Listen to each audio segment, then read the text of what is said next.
here today going out of our house because it's springtime.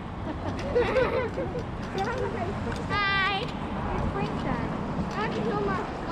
Yeah. All No right, more snow till next year. take a look at that. No more snow. Where have all the snow gone?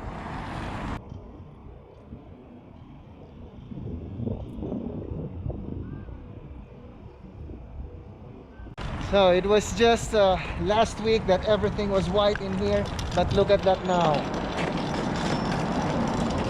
Wow, there are some snow left. There are very few patches of snow left, so they have all melted.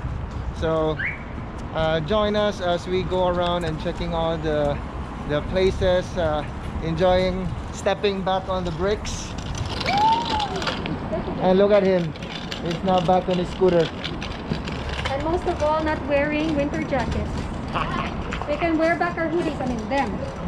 So we're back on our hoodies. And no beanie! No beanies, just the regular summer hat. But of course with the mask on because we need to be safe. Feels so good!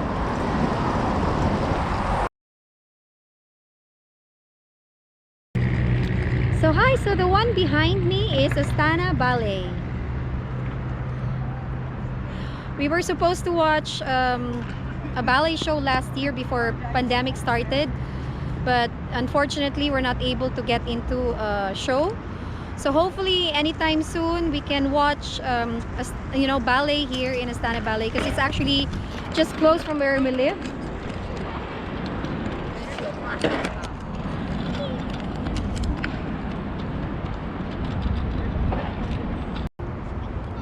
So there's actually a very big space in Astana Ballet where, you know, the kids could play and just have fun with their scooter. Hi! You want bag? Yes. I don't like it. Are you having fun? Yeah.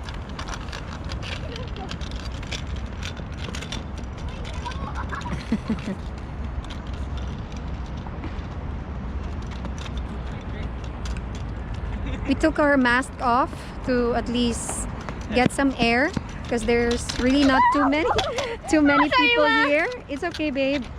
Not too many people here in the area right now.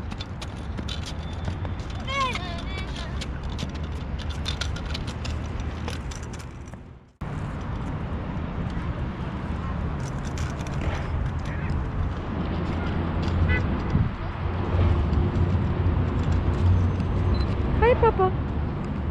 Hello. What are you doing? Taking some photos in this golden hour, as what photographers always say, the golden hour. Why? It's the sunset. Oh. Where is the sunset? Where is the sunset? The sunset is there.